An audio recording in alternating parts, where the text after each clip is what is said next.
Hello दोस्तों, आप सभी को हमारा यूट्यूब चैनल में स्वागत है। चलिए आज मैं आपको नासिक के त्र्यंबकेश्वर और पंचवटी के बारे में बताता हूँ।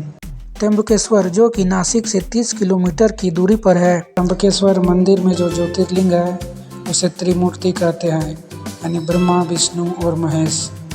मंदिर के कुछ ही दूरी पर कुशावर्ती नामक कुंड है, जो कि गोदावरी नदी का उद्गम स्थान है, जहाँ पर भक्त पवित्र स्नान करने के बाद मंदिर में पूजा करने जाते हैं। और यहीं पर ब्रह्मगिरी नामक पर्वत है, जिसमें गोदावरी नदी का उद्गम स्थान है। और ऐसी मान्यता है कि इस ज्योतिर्लिंग का दर्शन करने से मन की इच्छा पूरी होती है और पुराने जन्म और इस जन्म में किए गए सभी प्रकार की पापों से मुक्ति मिलती है। इस मंदिर में दर्शन करने के लिए आपको लंबी लाइन लगनी पड़ सकती है, तो बेहतर होगा कि आप जल्दी उठकर मंदिर के लाइन में लग जाएं।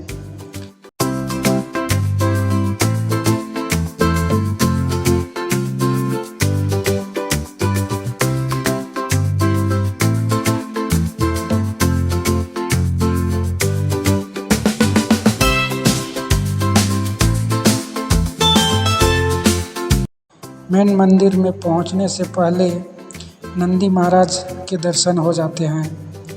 नंदी महाराज का दर्शन करने के बाद हम मेन शिवलिंग का दर्शन करने के लिए आगे बढ़ते हैं।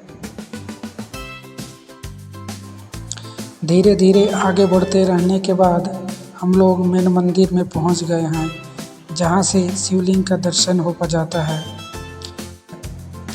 इस शिवलिंग की खास बात यह है कि आपने जितने भी शिवलिंग देखे होंगे उनकी बनावट ज़मीन के ऊपर होती है, पर इस शिवलिंग की बनावट ज़मीन के नीचे साइड को है, जिस कारण हमें ज्योतिर्लिंग का दर्शन ठीक से नहीं हो पाता है। इस कारण आप यहाँ देखेंगे कि ज्योतिर्लिंग के ठीक ऊपर बड़ा सा आईना लगा हुआ है, जिसमें हमें ज्योतिर्लिंग को देखना होता है।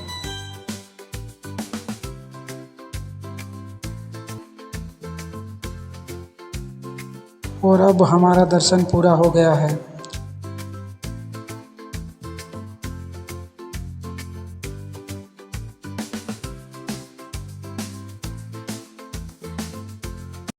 चलिए अब आपको ले चलते हैं पंचवटी, जहां लक्ष्मण मंदिर का दर्शन करने के बाद हम लोग उस जगह पर आ गए हैं जहां पर लक्ष्मण जी ने सुपर्णखा का नाक काटा था, जिस कारण से इस जगह का नाम नासिक पड़ा।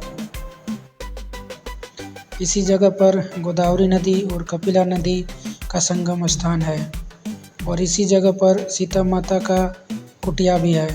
तो चलिए आगे जाकर सीता माता के कुटिया का दर्शन करते हैं। थोड़ी दूरी चलने के बाद हमें सीता माता का कुटिया नज़र आ जाता है, और इस कुटिया के पास 5 कुंड है: ब्रह्मा कुंड, महेश कुंड, विष्णु कुंड, अग्नि कुंड और सीता माता का कुंड। ऐसा कहा जाता है कि जब लक्ष्मण ने सुपर्णखा का नाक काटा था, तो भगवान राम को ये अंदेशा हो गया था कि रावण के साथ हमें युद्ध करना पड़ सकता है। तो उन्होंने सीता माता को यह बोला कि आप ब्रह्मा, विष्णु और महेश को साक्षी मान के अपना वास्तविक रूप को इस कुंड में छोड़ दीजिए और काल्पनिक रूप को कुटिया में रखें। और यह भी कहा जाता है कि रावण ने जिस सीता माता का हरण किया था वो असली सीता माता नहीं थी, बल्कि वो सीता माता का काल्पनिक रूप था, क्योंकि माता सीता का असली रूप तो कुंड में था और कुटिया में बस उनका छाया वाला रूप था। जिस सीता माता को रावण हर कर ले गया था वो असली सीता माता नहीं थी।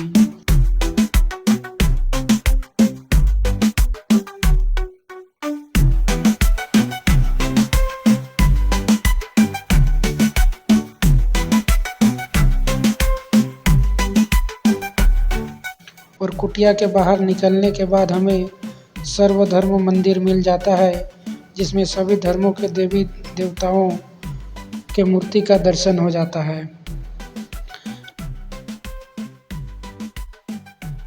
अब हम लोग उस स्थान पर आ गए हैं जहाँ राम जी ने वनवास के समय अपना 13वां साल बिताए थे।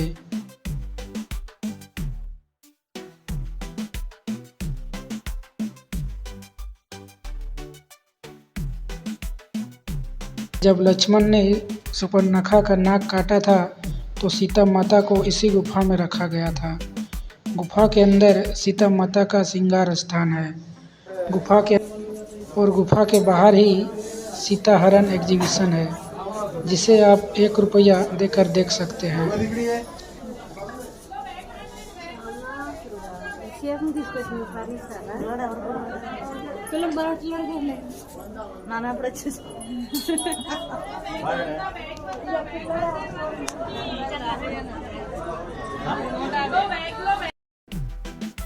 सीता हरण एग्जीबिशन देखने के बाद हम लोग कालाराम मंदिर पहुंच गए हैं, जो यहाँ की सबसे फेमस मंदिर है। इस मंदिर की खास बात यह है कि इस मंदिर की सारी मूर्तियाँ काले पत्थर से बनाए गए हैं, जिस कारण इस मंदिर को कालाराम मंदिर के नाम से जानते हैं। इस मंदिर की और एक खास बात है कि इस मंदिर की मूर्तियाँ गोदावरी नदी में पाई गई थी, जो कि 2000 साल से भी अधिक पुरानी है।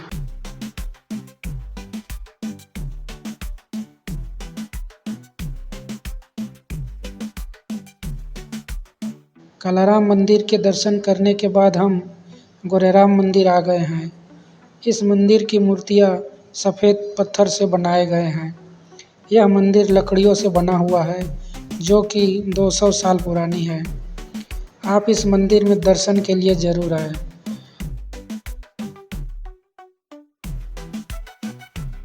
जैसा आप लोग जानते होंगे कि शिव जी के सभी मंदिरों में नंदी महाराज विराजमान रहते हैं, और पंचवटी में गोदावरी नदी के किनारे कपिलेश्वर मंदिर में नंदी महाराज विराजमान नहीं हैं। ऐसा कहा जाता है कि भगवान शिव को ब्रह्मा हत्या का पाप लग गया था।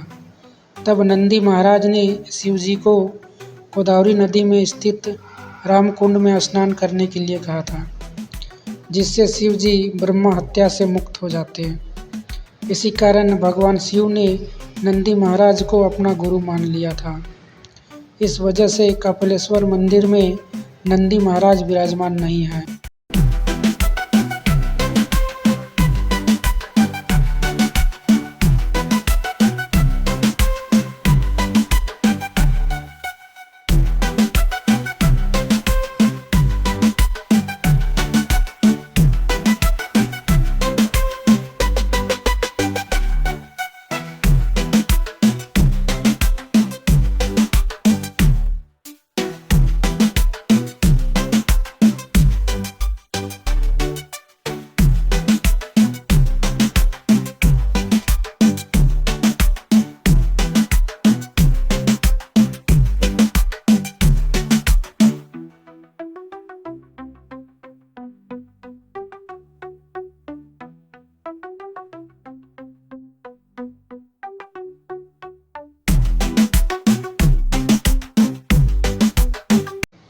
पंचवटी नासिक रेलवे स्टेशन से 12 किलोमीटर की दूरी पर है। आप नासिक में पंचवटी के आसपास ही अपना होटल बुक करें।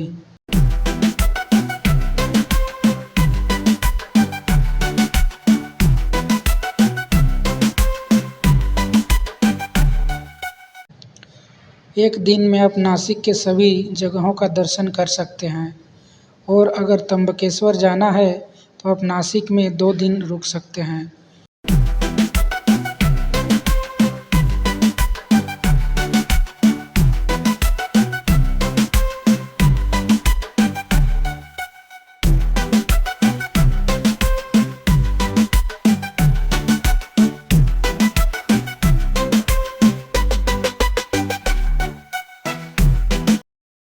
और सभी मंदिर के दर्शन करने के बाद हम लोग गोदावरी नदी पर आ गए हैं, जहाँ प्रत्येक शाम में गोदावरी आरती होती है। यहाँ आरती का नज़ारा बहुत ही सुंदर होता है।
श्री यशवंत मातेदार